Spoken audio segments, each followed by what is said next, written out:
Imagine being a child during the world's darkest hour where innocence was a casualty, survival a miracle, and hope hung by a thread. From the rural fields of Britain to the secret hiding spots of Europe, these are the untold stories of courage, resilience, and heartbreak. Join us as we uncover the extraordinary journeys of children who faced unimaginable challenges during World War II, finding light amidst the shadows of war.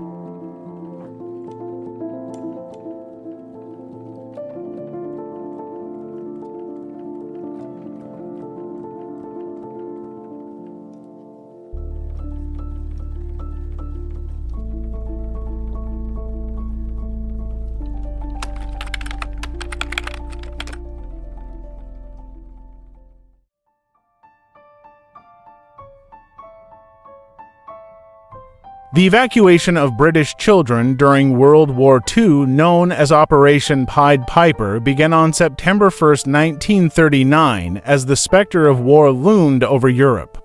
The government had long anticipated the destructive potential of air raids, drawing from the devastation caused by bombings in World War I. Over 1.5 million children were moved from urban areas such as London, Manchester, and Birmingham to rural locations thought to be safe from the expected Luftwaffe attacks.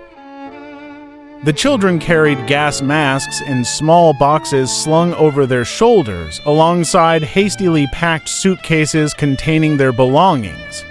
Each child wore a tag with their name, address, and evacuation group, which became the lifeline to their identity as they were separated from their families. Many children did not understand the magnitude of what was happening, viewing the train rides as an adventure, while their parents fought back tears on the platforms. For host families in the countryside, the arrival of city children was met with mixed emotions. Some were eager to help, offering warm homes and a welcoming environment. Others viewed the evacuees as burdens, complaining about their city ways or poor hygiene. Cultural clashes were inevitable, with evacuees struggling to adapt to rural life and its unfamiliar routines. The rural environment offered a stark contrast to the industrial cities many children had left behind. Children were exposed to fields, farm animals, and open skies for the first time in their lives. While some thrived in their new surroundings, others faced isolation and mistreatment, living with families who were indifferent or even hostile toward their presence. The Blitz, which began in September 1940, validated the evacuation efforts. German bombers relentlessly attacked British cities, destroying homes and causing widespread casualties. London endured some of the heaviest bombings, with entire neighborhoods reduced to rubble. Families who had chosen not to evacuate their children often regretted their decision as the air raids intensified. For those evacuated, communication with their families became a lifeline. Letters from children often revealed their loneliness and longing for home, though some also expressed gratitude for the kindness of their hosts. Parents, too, wrote frequently, offering reassurance and updates from the cities still under siege. These letters bridged the emotional chasm created by the war. The emotional toll of separation was profound. Some children adjusted well to their new lives, forming bonds with their host families, while others struggled with feelings of abandonment. Parents often faced guilt for sending their children away, despite knowing it was for their safety. In some cases, the distance strained relationships permanently. Education continued during evacuation, albeit in makeshift schools. Teachers, many of whom had been evacuated alongside the children, did their best to maintain a sense of normalcy. Lessons were often held in village halls, barns, or even outdoors, depending on the resources available in rural areas. The war also brought about unexpected friendships and cultural exchanges. Rural hosts learned about life in the cities, while city children adapted to the customs and practices of the countryside. These relationships sometimes extended beyond the war, leaving lasting impressions on both evacuees and their hosts. For children who were evacuated overseas, the journey was even more perilous. Some were sent to Canada, Australia, or South Africa, crossing treacherous seas patrolled by German U-boats. The sinking of ships like the SS City of Benares in 1940, which carried evacuated children, highlighted the dangers of such efforts. By 1944, as the Allied forces gained ground and the threat of air raids diminished, many children began returning home. Reunions were often joyful but also challenging, as years of separation had changed both children and parents. Some children felt estranged from their families, having grown accustomed to life in the countryside.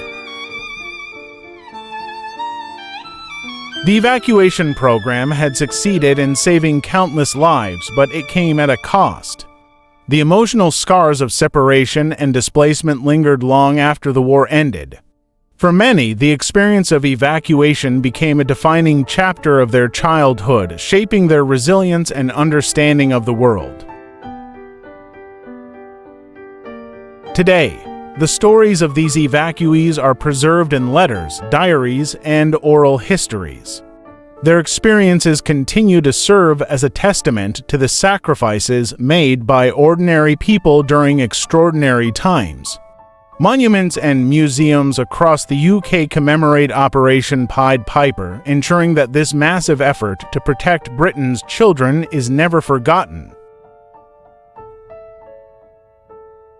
As the Nazi regime tightened its grip on Europe, Jewish families faced unimaginable choices to protect their children. Hiding became a desperate but often necessary act of survival. By 1942, as deportations to concentration camps accelerated, countless Jewish children went underground, concealed in attics, basements, or remote farmhouses. These children became known as the hidden children. Parents, knowing the dire fate awaiting them, often entrusted their children to strangers or resistance networks. In Poland, organizations like Jagoda worked tirelessly to find safe havens for Jewish children, securing false identities and placing them with Catholic families or in convents. In France, the Œuvre de Secours aux Enfants smuggled hundreds of children to safety in neutral Switzerland. Hiding was fraught with constant fear. Children were instructed to remain silent for hours, sometimes days, to avoid detection. A sudden knock on the door or the sound of boots in the street could trigger sheer terror. Many children adopted false names and backstories, erasing their Jewish identities to blend in with their protectors. The story of Anne Frank epitomizes the plight of hidden children. Her family's secret annex in Amsterdam sheltered them from 1942 until their betrayal in 1944. Anne's diary, filled with hopes, fears, and reflections, has since become a symbol of resilience and the enduring human spirit amid unimaginable suffering. In Belgium, teacher Henri Goylen risked her life to save over 300 Jewish children. She transported them to safe houses, often under the guise of school trips. Despite being arrested and interrogated by the Gestapo, she refused to reveal the identities of the children she had helped. In villages across Europe, ordinary citizens displayed extraordinary courage. Farmers, priests, and nuns hid children in attics, barns, or cloisters, knowing the severe consequences if discovered. Entire towns such as Le Chambon-sur-Lignon in France collectively worked to shelter Jews, including many children, saving thousands of lives.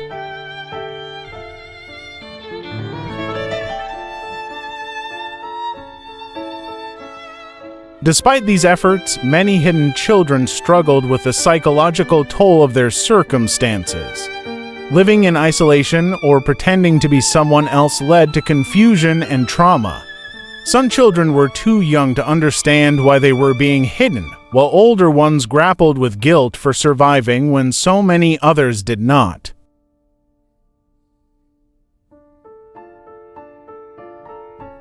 After the war, reunifications were bittersweet. Many children discovered their parents had perished in concentration camps, leaving them orphaned. Others found it difficult to reconnect with their families, having formed strong bonds with their protectors. The post-war years were marked by efforts to rebuild shattered identities and reclaim lost heritage.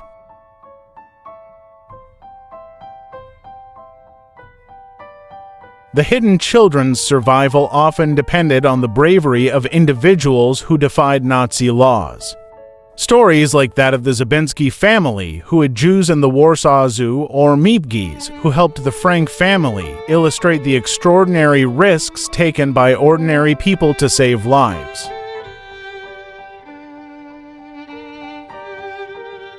In Eastern Europe, the scale of devastation was immense. Entire communities were wiped out, leaving few survivors to tell their stories. Yet, the accounts of hidden children who endured and survived provide a crucial window into this dark chapter of history.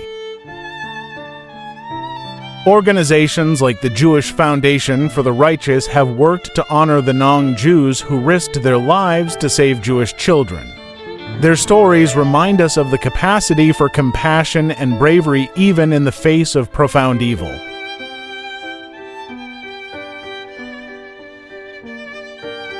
The hidden children of the Holocaust symbolize both the unimaginable cruelty of the Nazis and the remarkable resilience of the human spirit.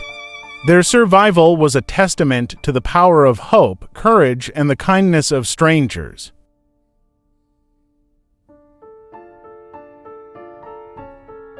Today, many of these survivors dedicate their lives to sharing their stories, ensuring that the lessons of the Holocaust are never forgotten. Through museums, memoirs, and testimonies, the legacy of the hidden children continues to inspire future generations to stand against hatred and injustice.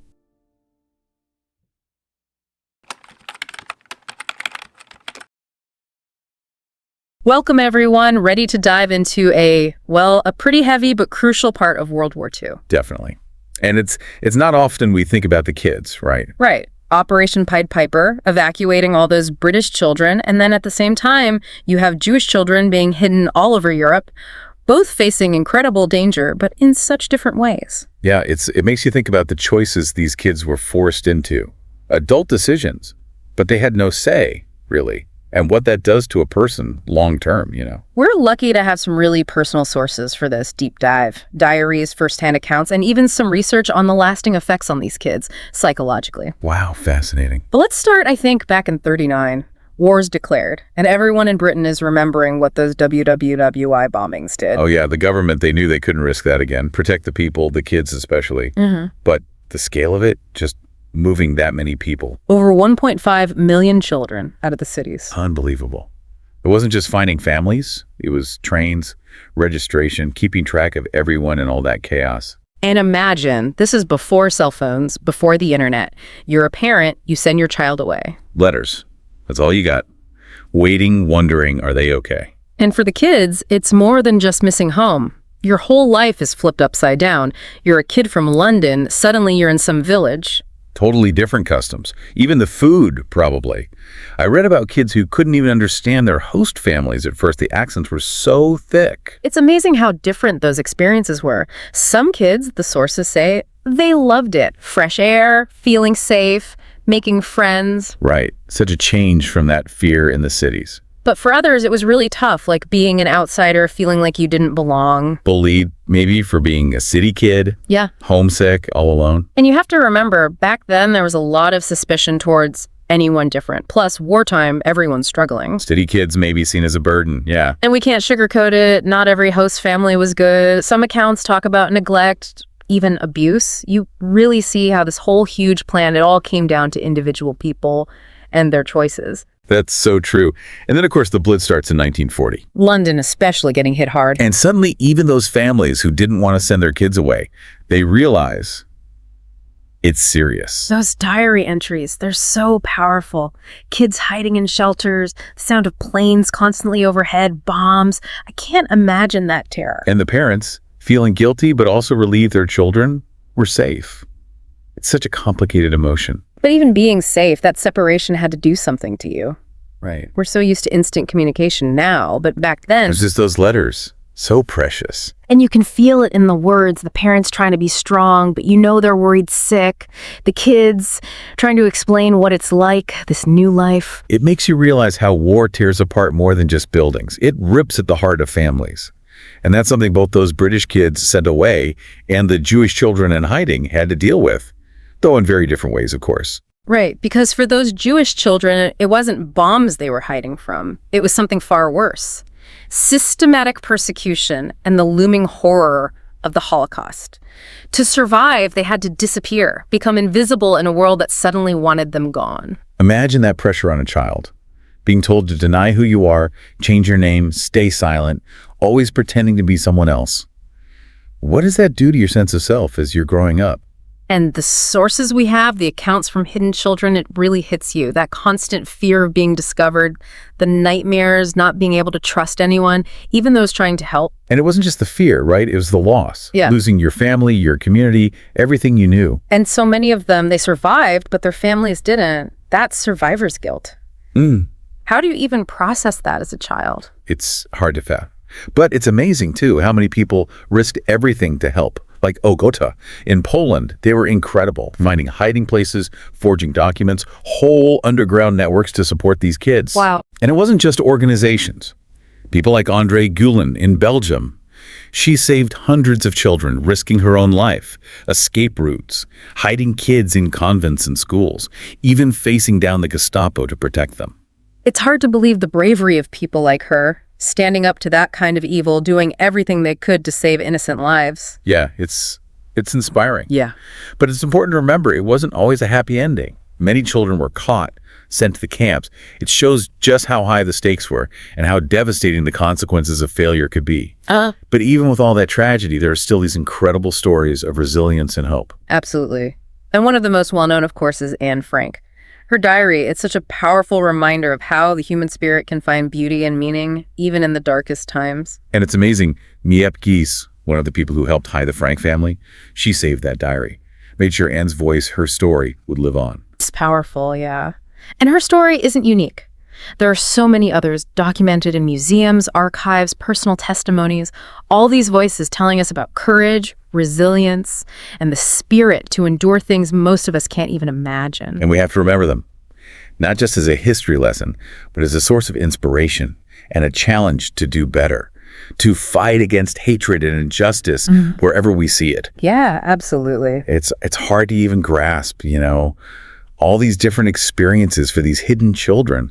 It wasn't just finding a place. It was like creating a whole new life, a new you, while being terrified all the time. Some of them years in attics, basements, barely seeing the sun. And some were luckier than others, right? Yeah, some found families, people who were kind, who tried to make things normal.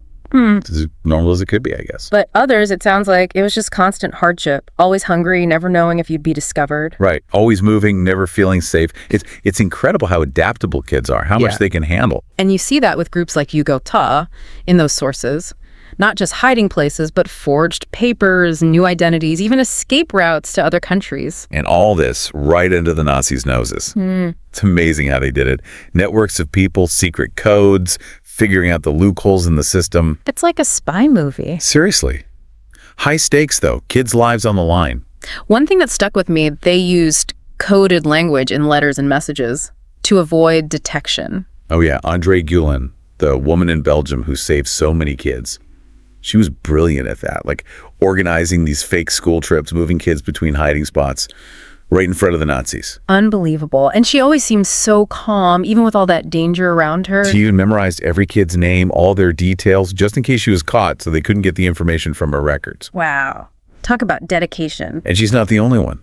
The Zabinski family in Poland, they used the Warsaw Zoo to hide people. They knew all about animals, the layout. They risked everything, even their own children's lives, to help. It makes you realize heroism comes in all forms, not just soldiers, but ordinary people making these incredibly brave choices every day. And then you have whole communities like Le Chambon-sur-Lignon in France. Le Chambon, yeah, what an incredible story. They decided as a community to shelter Jewish refugees. It was their moral duty, they believed, to oppose the Nazis. It wasn't just a few people doing it secretly, it was the whole village. Shopkeepers, farmers, everyone. Even the kids. It shows you the power of shared values, doing the right thing even when it seems impossible. But these acts of resistance, they came with a cost, didn't they? Oh, absolutely. A lot of rescuers were caught, imprisoned, tortured, even killed. And even for those who survived, the psychological impact. You talked about the hidden children, but the rescuers, they must have carried so much. That responsibility, the fear, the guilt of those they couldn't save. For sure. When you read their stories, their interviews, their memoirs, it's clear they struggled. Anxiety, depression, PTSD. They questioned themselves, could they have done more? It's heavy stuff. It's a reminder that doing the right thing, it's not always easy. It can leave scars. Yeah. And it brings us back to how we understand these events, right? Yeah. Do we just focus on the suffering, the loss? Or do we also see the resilience, the courage, those moments of humanity that shine through, even in the darkest times? It's a tough question. I think it has to be both. Acknowledge the horrors, but also celebrate the people who fought back, who helped, who survived. And it's about seeing the connections between these different stories, too. Operation Pied Piper, the hidden children. They're different, but they both come down to protecting kids in wartime. That's a good point. Both involved uprooting kids' lives, taking them from their families, throwing them into new situations, but for very different reasons, with very different outcomes. Yeah, Pied Piper, that was the government trying to keep British children physically safe from bombs. A huge social experiment with its ups and downs. And then the Jewish children, it was all about hiding, about survival, often just ordinary people taking huge risks because it was the right thing to do. And the psychological toll on both the rescuers and the children, that was immense. But both stories show us something about being human, don't they? Yeah. How we can be so cruel, but also so compassionate, capable of terrible things, but also incredible acts of kindness. It's a bit scary when you think about it. That potential for both good and evil, it's all there inside us. And the choices we make, especially in times like that, they have consequences that last for generations. So as we learn more about these events, it's worth asking, what can we learn? How can we use this knowledge to deal with the challenges we face today? How can we make sure the sacrifices of these people weren't for nothing? Big questions, but it starts with being willing to listen to these stories, right? Not just as history, but as human experiences that still matter today. Absolutely. And remembering that history isn't just about the past. It's about understanding ourselves, why we do what we do. The good and the bad, it's all part of us. And the choices we make today, they'll be part of history someday. It's a powerful thought. We have a responsibility to learn from what happened, to honor those who went through it, and try and make the world a better, more compassionate place. It's a lot to take in, isn't it? And we've only just scratched the surface. But it makes you think about the long term, how these things affected not just the kids, but, I don't know, society as a whole. Like, did any of this shape the world we live in now? Oh, absolutely. Trauma, it echoes, down through generations. Those kids who were evacuated or hidden during the war, they carried those experiences with them. It affected how they raised their own kids, how they saw the world, even their own sense of who they were. And it's not just the bad stuff either. Think about the resilience they learned, how to adapt. It wasn't just surviving the war. It was coming back to a world that had changed too. Right. For the British kids, it was going back to families who'd been living without them for years. And for the hidden children, so many of them, their families were gone. Victims of the Holocaust, they had to start over completely, and with all that trauma still there. It makes you wonder, did seeing all this on such a huge scale change how people thought about childhood? Like, did it lead to more focus on psychology, understanding the effects of trauma?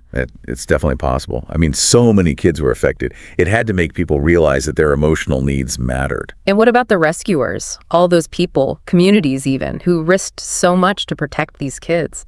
Did that inspire others to fight for human rights, for social justice? Well, their stories, they definitely show us what moral courage looks like. Standing up for what's right, even when it's dangerous. They remind us that one person can make a difference, and that when people work together, they can change things in a big way. So for someone listening to all this, what's the biggest thing you'd want them to think about? What's the message we should all take away? It's that connection, I think. Operation Pied Piper, the hidden children, they're different stories, but they both show us something about being human. How vulnerable we are, but also how much good we're capable of. It's like we're all part of this bigger human story, right? Yeah. And our choices, they matter. They affect everyone now and in the future. And those choices, they can hurt or they can heal. It's a challenge to each of us to think about what we're doing and how we can make the world better. Inspired by those who came before us, who went through such terrible things, but never gave up hope. What really got to me is realizing that these aren't just stories from the past. They're still relevant today. They tell us to fight injustice, to care about human rights, to help people in need. Maybe our listener will want to learn more. There's so many amazing books, documentaries, memoirs out there to really dive into these lives, these experiences. Or maybe it'll inspire them to get involved, to do something to make a difference. There are organizations out there fighting for human rights, helping refugees, standing up against hate. Lots of ways to contribute. Whatever they choose, I hope they come away feeling hopeful and empowered, knowing that each of us has the power to make a positive impact on the world. Because even in the middle of war, of persecution, there's still that human spirit, that resilience, compassion, love. It shows us the way forward for all of us.